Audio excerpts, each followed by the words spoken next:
Hello everyone, welcome to शौर्य भारत सैनिक school military school YouTube channel.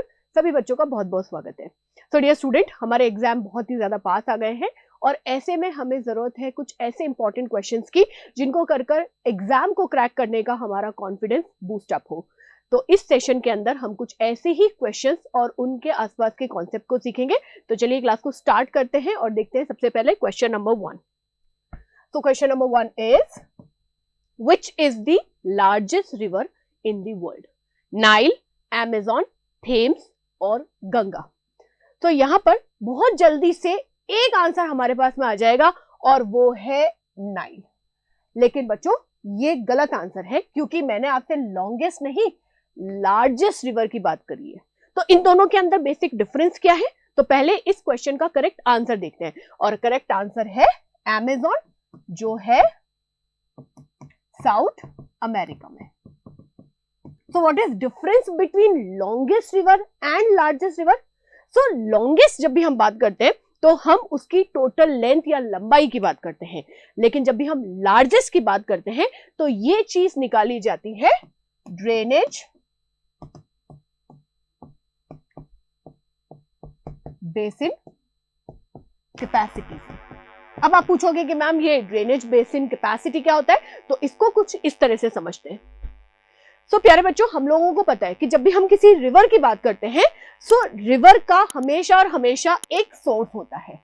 ये कोई भी ग्लेशियर हो सकता है जो मेल्ट होकर रिवर को फॉर्म करता है, फिर उसके साथ में उसमें ऐड करता है कुछ वाटरशेड।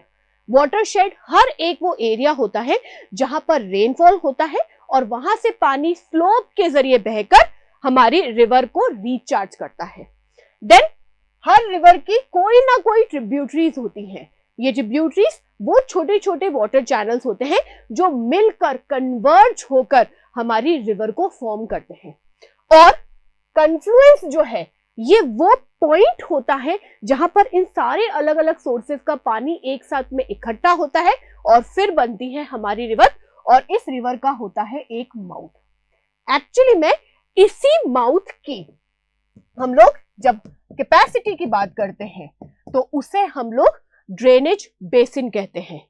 जब हम अमेज़न की बात करते हैं तो अमेज़न की ड्रेनेज बेसिन कैपेसिटी है अराउंड 7 मिलियन किलोमीटर स्क्वायर, जबकि नाइल रिवर की यही ड्रेनेज कैपेसिटी है अराउंड 3 मिलियन किलोमीटर स्क्वायर। तो अब आपको पता चला कि लार्जेस्ट और लॉन्गेस्ट में क्या फर्क होता है। चलिए जल्दी से देखते हैं क्वेश्चन नंबर 2। तो question number 2 is B in BRICS an international organisation stand for. Bangladesh, Bhutan, Brazil और बहामास। तो आपको क्वेश्चन से ये तो समझ में आ गया होगा कि ये किसी ना किसी कंट्री का ही नाम है, कंट्री के नाम का इनिशियल वर्ड है। तो सबसे पहले क्वेश्चन का आंसर देखते हैं। क्वेश्चन का करेक्ट आंसर है Brazil. Now coming to the BRICS. BRICS है क्या? So BRICS stands for Brazil, Russia, India, China and South Africa. So BRICS is an international organization, or should we say a group of world largest or growing economics.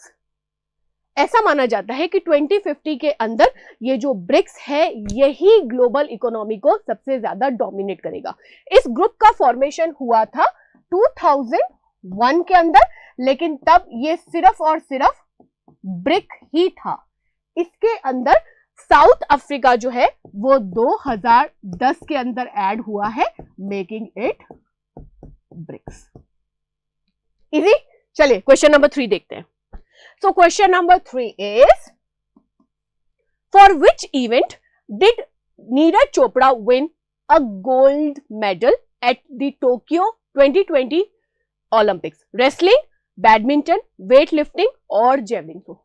तो easy busy, हमको सबको पता है कि अगर हम नीरज चोपड़ा की बात करेंगे तो उनका एसोसिएशन है जेवलिन थ्रो से, और उनका जो ओलंपिक के अंदर थ्रो था वो था 89.58 मीटर का। But coming to the other options, क्योंकि रेसलिंग, बैडमिंटन और वेट लिफ्टिंग में भी 2020 और टोक्यो ओलंपिक्स के अंदर हम लोगों को मेडल मिले हैं, तो इनके जो भी रिसीवर है, रिसिपेंट है, उनकी भी एक बार बात कर लेते हैं। रेसलिंग में ब्रॉन्ज मेडल हमको मिला था और जो रिसिपेंट है उनका नाम है बजरंग पूनिया।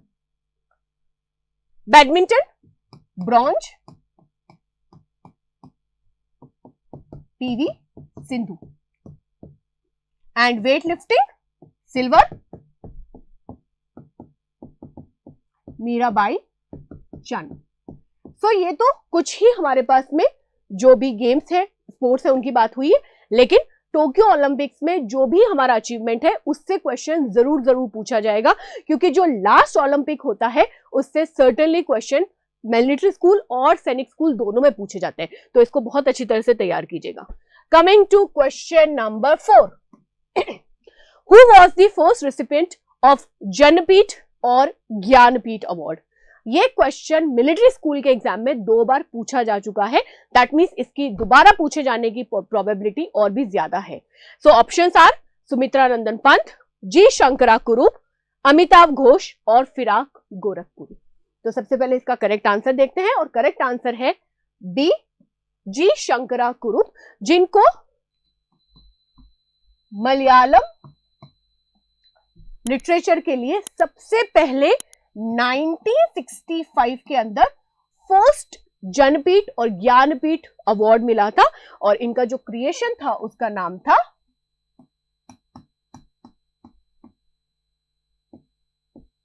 ओडाकिजिल, जिसका इंग्लिश ट्रांसलेशन है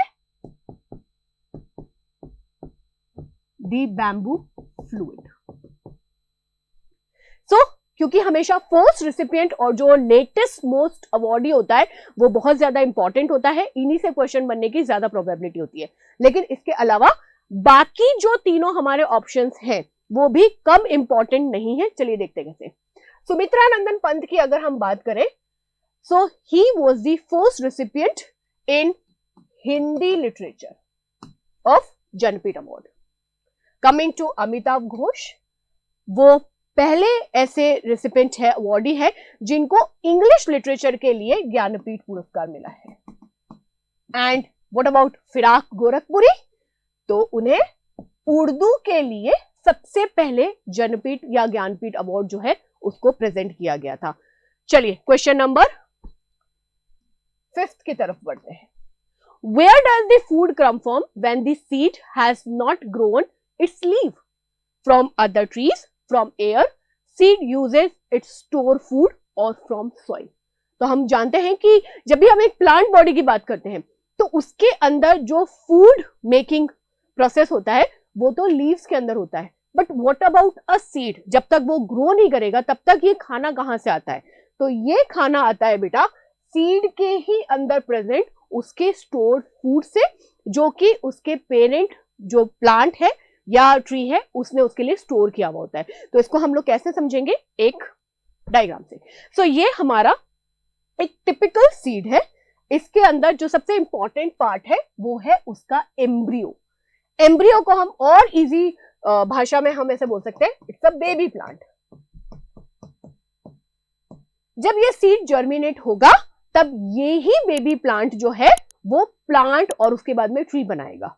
अब क्योंकि ये बेबी प्लांट है और इनिशियली तो अपना फूड नहीं बना सकता, तो इसके लिए होता है खूब सारा स्टोर्ड फूड। और क्योंकि ये दोनों चीजें बहुत ही ज्यादा डेलिकेट है, इंपॉर्टेंट है, तो इनको कवर करने के लिए सीड के पास में होता है एक सीड कोट। तो जब तक जर्मिनेशन नहीं हो जाता वो सीड को हमेशा और हमेशा प्रोटेक्ट करेगा। जैसे ही ये सीड जर्मिनेट होता है सबसे पहले इसमें से निकलती है एक रेडिकल, जिसे हम लोग बोलते हैं बेबी रूट, और उसके बाद में बनेगा प्लूमूल। प्लूमूल को हम लोग बोलते हैं बेबी शूट। इन दोनों से ही हमारा जो प्लांट है उसका इनिशियल रूट सिस्टम और शूट सिस्टम बनता है, जो फर्दर ग्रो करेगा और हमारा प्लांट सीडलिंग और उसके बाद में अलग अलग स्टेजेस पे ग्रो करेगा। So next question is, question number 6, malaria is caused by plasmodium. It is spread by house fly, anopheles mosquito, aedes mosquito और हनी बी. तो यहाँ पे आपको ऑलरेडी एक कॉजेटिव एजेंट दिया हुआ है और वो है हमारा प्लाज्मोडियम. बट प्लाज्मोडियम खुद तो जाके एक इंसान से दूसरे इंसान में स्प्रेड नहीं हो सकता, कम्युनिकेट नहीं हो सकता. तो जाहिर सी बात है कि हमें इसको कम्युनिकेट करवाने के लिए एक व्हीकल चाहिए और उस व्हीकल को हम लोग बोलते हैं वेक्टर. तो यहां पर आपके पास में कुछ वेक्टर है, आपको बताना है कि मलेरिया या मलेरियल पैरासाइट का वेक्टर कौन सा है. So the correct answer is anopheles mosquito. और बहुत ज्यादा स्पेसिफिक अगर हम लिखेंगे तो हम लिखेंगे फीमेल एनोफिलीज मस्किटो, क्योंकि जो मेल एनोफिलीज मस्किटो होता है वो कभी भी वेक्टर की तरह काम नहीं करेगा. Now coming to the aedes mosquito, ये भी एक वेक्टर है और किसका वेक्टर है? डेंगू का. हनी बी हमको पता है कि ये एक बहुत ही बेनिफिशियल इंसेक्ट है जो हमें हनी तो देती ही है लेकिन उसके साथ में पॉलिनेशन में भी मदद करती है. सो इंसेक्ट हमारे लिए इसीलिए बहुत ज्यादा इंपॉर्टेंट है क्योंकि बेनिफिशियल भी है और हम ऐसे बोलेंगे कि अगर हार्मफुल है तो क्योंकि वो एक वेक्टर की तरह काम करते हैं. Now coming to house fly, बहुत सारी जो इंटेस्टाइन से जुड़ी हुई बीमारियां हैं उनके लिए हाउस फ्लाई जो है वो एक वेक्टर की तरह काम करती है. एग्जाम्पल डिसेंट्री,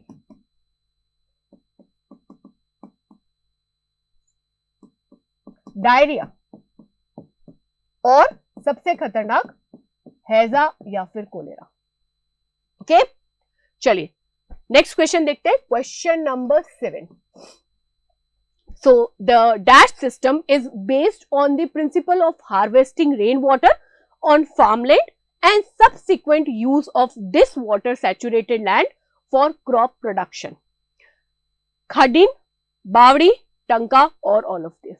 तो ये क्वेश्चन है हमारा कुछ बहुत पुरानी एंशियंट जो वाटर हार्वेस्टिंग टेक्निक है उससे, और इसके अंदर हम लोग क्या कर रहे हैं?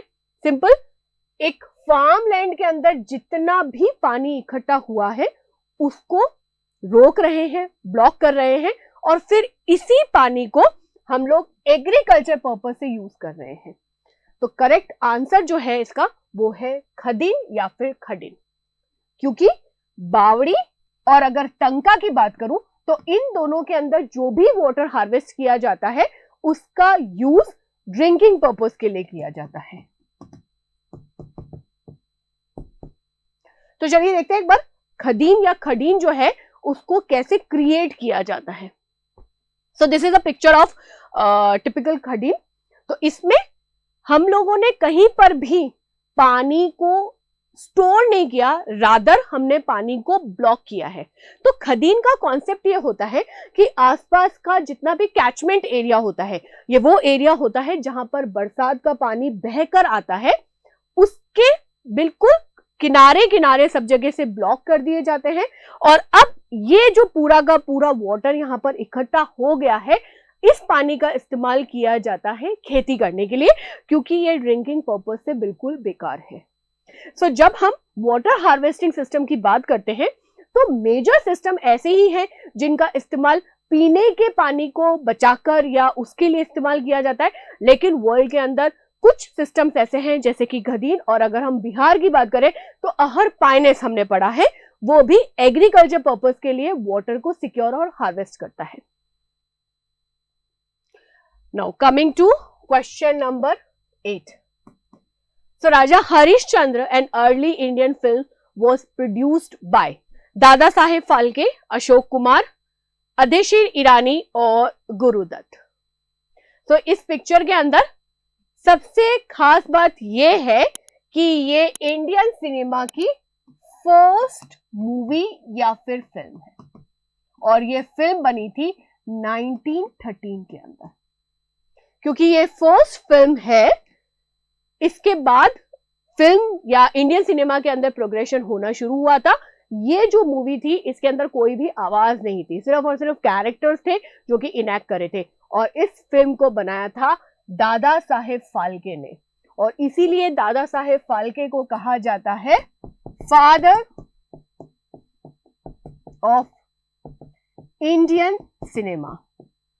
और इन्हीं के नाम पर एक अवार्ड भी है, दादा साहेब फाल्के अवार्ड, जो कि हर साल प्रेजेंट किया जाता है नेशनल फिल्म फेस्टिवल में। इस साल 2023 के लिए ये दिया गया है वहीदा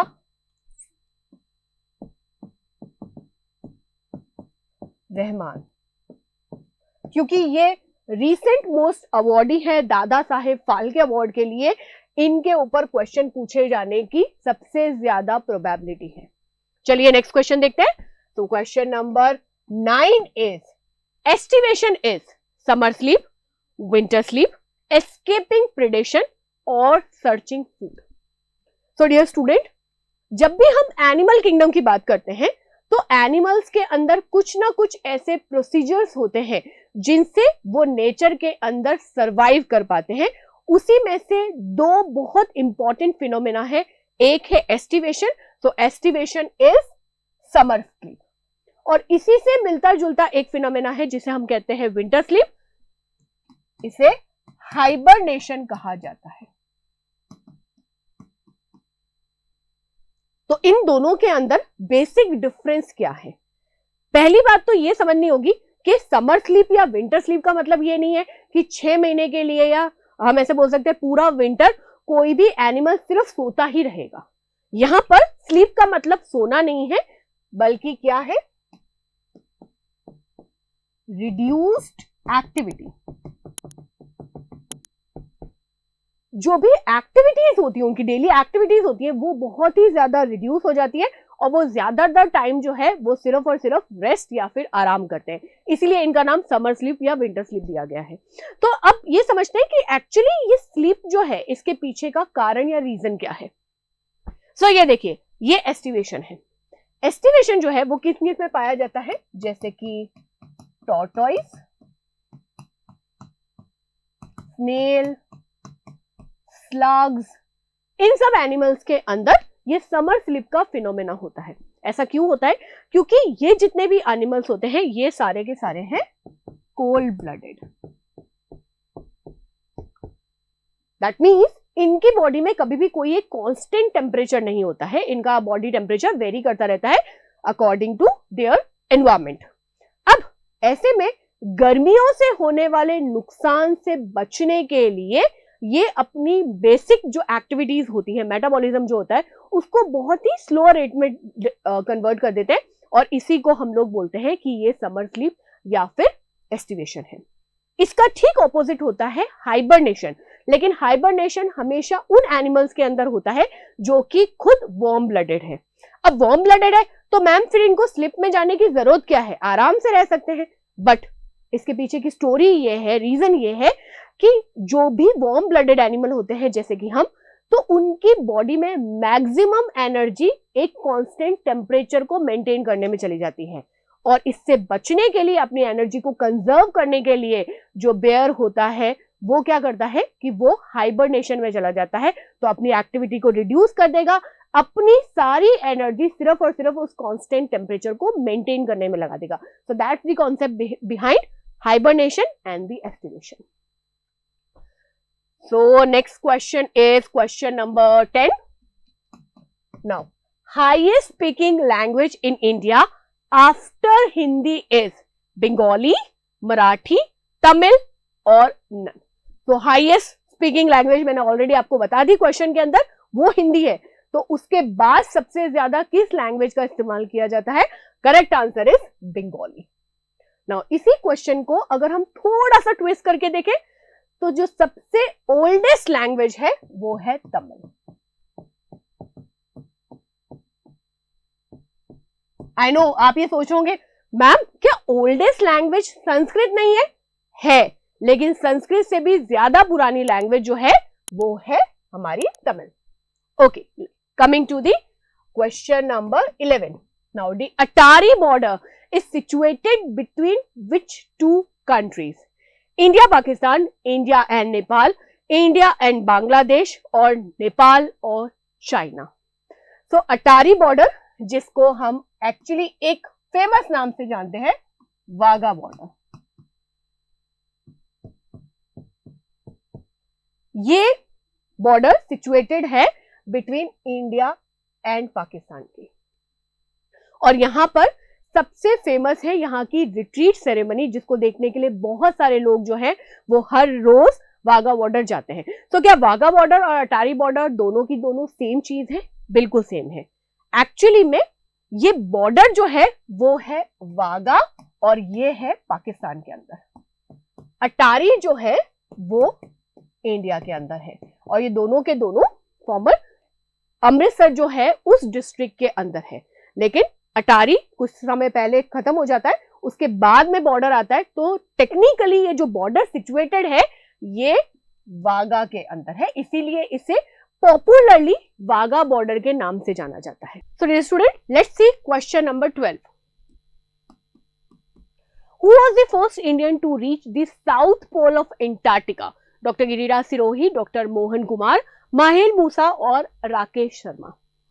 तो जब हम किसी भी particular location, for example Arctic circle या एंटार्क्टिक सर्कल की बात करते हैं, और if we talk about like Mount Everest और एनी अदर फेमस माउंटेन, तो यहाँ का जो फर्स्ट असेंडर होता है या जो फर्स्ट एक्सपेडिशन होता है किसी भी देश का, वो बहुत ही ज्यादा इंपॉर्टेंट होता है, उस पर हमेशा क्वेश्चन पूछा जाता है। तो इस क्वेश्चन का करेक्ट आंसर है डॉक्टर गिरिराज सिरोही, जिन्होंने सबसे पहले इंडिया की तरफ से एक्सपेडिशन को पूरा किया था और एंटार्क्टिका पर अपना कदम रखा था। Now coming to Mahil Moosa, she was the first Indian women जो अंटार्कटिका गई थी। Next question number 13। What term is used for celestial bodies that revolve around the sun in highly elliptical orbit? Comet, meteor, asteroid और planet? So हम जानते हैं कि हमारा सन एक स्टार है और बाकी जितनी भी दूसरी सेलेस्टियल बॉडीज या ऑब्जेक्ट्स होते हैं वो सन के अराउंड रिवॉल्व करते हैं, बट यहाँ पर स्पेसिफिकली हम लोगों ने इलिप्टिकल ऑर्बिट को मेंशन किया है, तो इसका करेक्ट ऑप्शन है comets. But what about meteor, asteroid और प्लैनेट? तो बात करते हैं सबसे पहले प्लैनेट की। तो हम जानते हैं हमारे सोलर सिस्टम के अंदर 8 प्लैनेट है, जिनमें से हमारे अर्थ के ऊपर ही लाइफ पॉसिबल है। ये जो प्लैनेट होते हैं ये भी एक फिक्स पाथ के अंदर सन के चारों तरफ रिवॉल्व करते हैं और इनके ऊपर जो भी एनर्जी है वो सिर्फ और सिर्फ सन की वजह से है। Now coming to the meteors, जिन्हें हम कॉमनली शूटिंग स्टार कहते हैं, बट ये कोई स्टार नहीं है, ये ऐसी सेलेस्टियल बॉडीज है जो हमारे अर्थ के एटमॉस्फेयर में एंटर करती हैं एंड ड्यू टू फ्रिक्शन ये पहले ग्लो करेंगी और फिर उसके बाद में खत्म हो जाती हैं।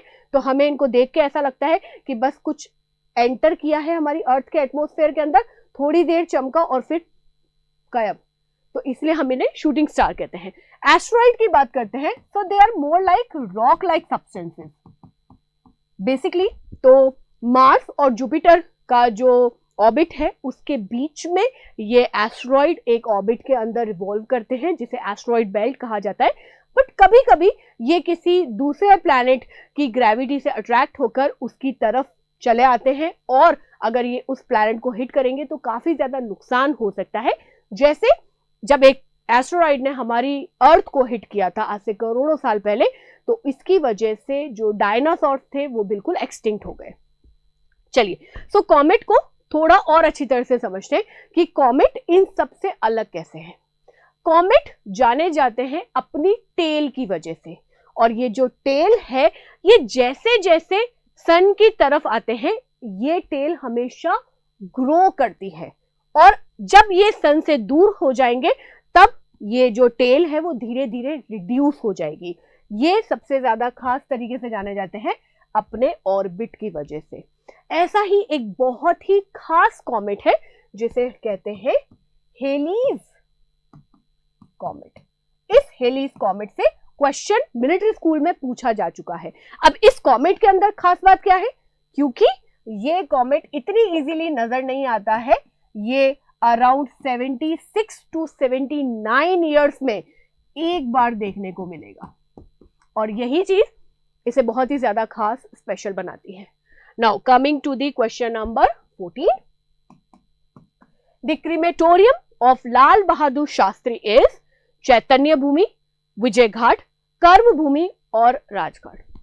सो डियर स्टूडेंट, जो बहुत फेमस फ्रीडम फाइटर्स या बहुत फेमस हमारे यहाँ पर जो लीडर्स हैं, उनका जो समाधि स्थल या क्रिमेटोरियम है, इससे क्वेश्चन सर्टेनली एग्जाम में पूछे जाते हैं। तो पहले इस क्वेश्चन का आंसर देखते हैं। लाल बहादुर शास्त्री का जो समाधि स्थल है उसे जाना जाता है विजय घाट के नाम से। Karma Bhumi, BR Ambedkar, father of Indian constitution, उनका समाधि स्थल या क्रिमेटोरियम है। Karma Bhumi is related with doctor Shankar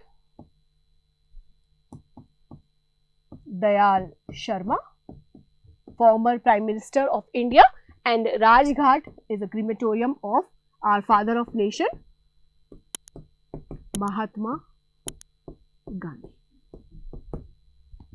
Let's see question number 15.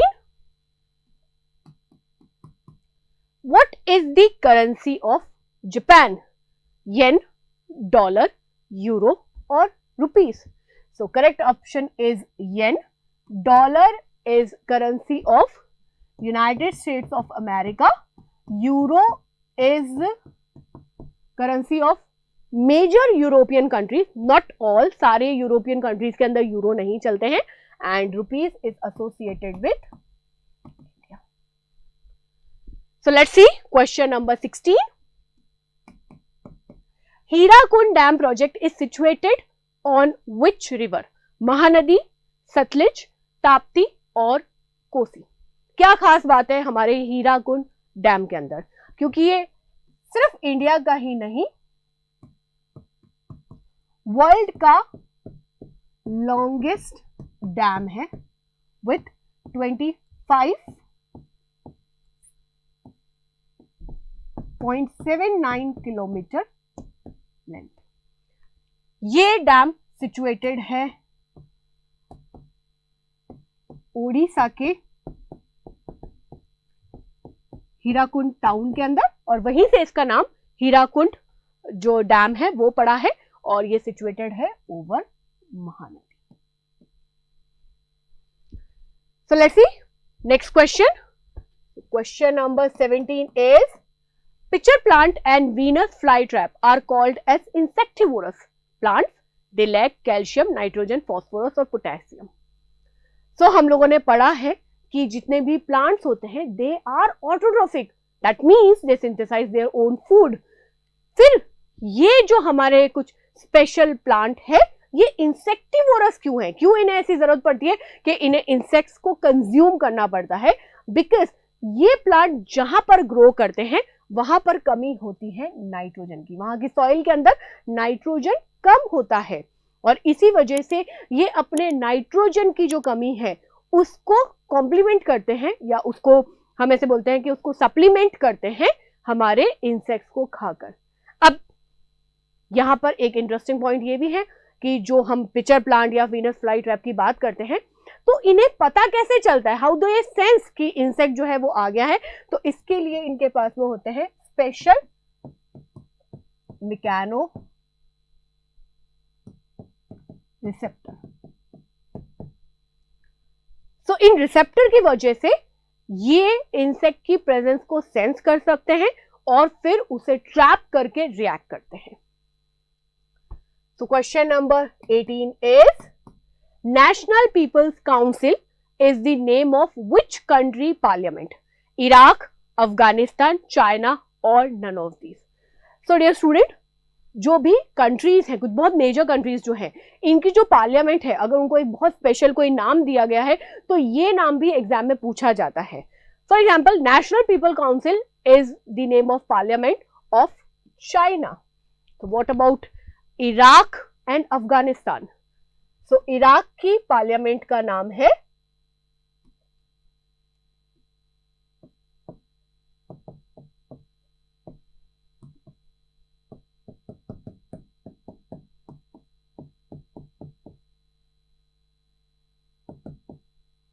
National council of representative and Afghanistan की जो पार्लियामेंट है उसका नाम है national house of people.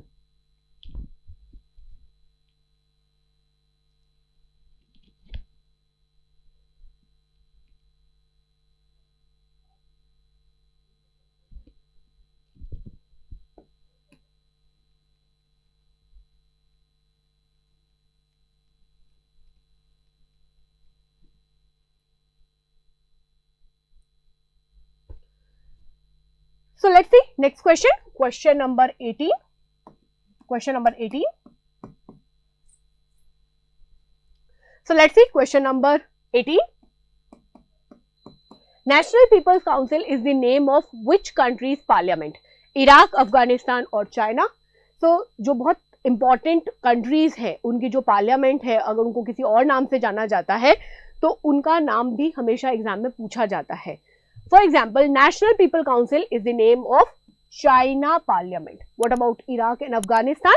So Iraq की पार्लियामेंट का नाम है national council of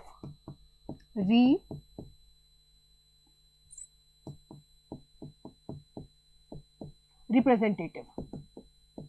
and Afghanistan की जो पार्लियामेंट है उसका नाम है house of people. Do you know what is the name of India's parliament? इसका नाम पार्लियामेंट ही है. Next question is question number 19. Why cannot we taste the food properly when we have a cold?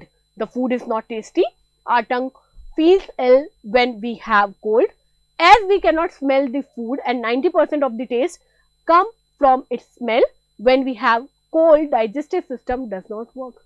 तो भाई जुकाम हुआ है, जुकाम तो नाक को हुआ है, हमारी टंग, हमारी जीभ तो बिल्कुल सही सलामत है, तो फिर हम लोग खाने को प्रॉपर्ली टेस्ट क्यों नहीं कर पाते? या हम ऐसा कहते हैं अरे हमको तो कुछ टेस्ट ही नहीं आ रहा है. ऐसा इसलिए होता है क्योंकि 90% कोई भी जो फूड होता है उसका टेस्ट हमको सूंघने से आता है. इसलिए बहुत कॉमन प्रैक्टिस है कि अगर खाने की स्मेल बहुत अच्छी है तो आपको उसका टेस्ट भी हमेशा और हमेशा अच्छा लगेगा, और अगर खाने की स्मेल अच्छी नहीं है तो वो खाना खाने में भी आपको अच्छा नहीं लगेगा. तो ऐसा इसलिए होता है क्योंकि जब हम नाक की बात करते हैं, अब हम लोग अगर टंग की बात करते हैं, तो दोनों रिसेप्टर्स किस तरह के होते हैं? Chemo receptor. दैट मीन्स ये जो हमारा फूड है उसके अंदर जो केमिकल है उसको सेंस करके पता लगाते हैं कि फूड टेस्टी है या फिर नहीं है. So dear student, last question of today's session. Which one of the following sequence is correct in the context of the 3 largest wheat producing state in India? So हम यहाँ पर बात कर रहे हैं हमारे गेहूं की, और गेहूं का जो प्रोडक्शन है वो सबसे ज्यादा होता है उत्तर प्रदेश में, देन मध्य प्रदेश में, देन पंजाब में, देन हरियाणा में, एंड देन बिहार में. So according to this option number 3 is correct. सबसे ज्यादा उत्तर प्रदेश, मध्य प्रदेश, पंजाब, हरियाणा एंड बिहार. अगर इसी क्वेश्चन को मैं थोड़ा सा ट्विस्ट करके आपसे व्हीट की जगह राइस की बात करूं तो नंबर 1 पे आ जाएगा हमारा West Bengal, then UP, then Punjab and then Bihar. तो इस तरह की जो मेजर क्रॉप है, क्योंकि अगर हम इंडिया के कॉन्टेक्स्ट में बात करते हैं तो राइस और व्हीट तो हमारी मेजर फूड क्रॉप है, उनकी जो प्रोड्यूसिंग स्टेट है, हाईएस्ट प्रोड्यूसिंग स्टेट है, वो आपको जरूर याद होनी चाहिए. So dear student, that for all for today session. But ऐसे ही बहुत इंपॉर्टेंट क्वेश्चन और उनका कॉन्सेप्ट मैं लेकर वापस एक बार आपके साथ में जुड़ूंगी अपने नेक्स्ट सेशन के अंदर. तो जुड़ना मत भूलिए शौर्य भारत सैनिक school military school YouTube channel के साथ में. आज ही सब्सक्राइब कीजिए ताकि आगे आने वाली ऐसी क्लासेस की इंफॉर्मेशन आपको उससे पहले ही मिल जाए और आप कोई भी सेशन एग्जाम के इतने इंपॉर्टेंट टाइम के अंदर बिल्कुल भी मिस ना करें. तो मैं आपसे मिलती हूँ नेक्स्ट सेशन के अंदर. Till then thank you. जय हिंद, जय भारत.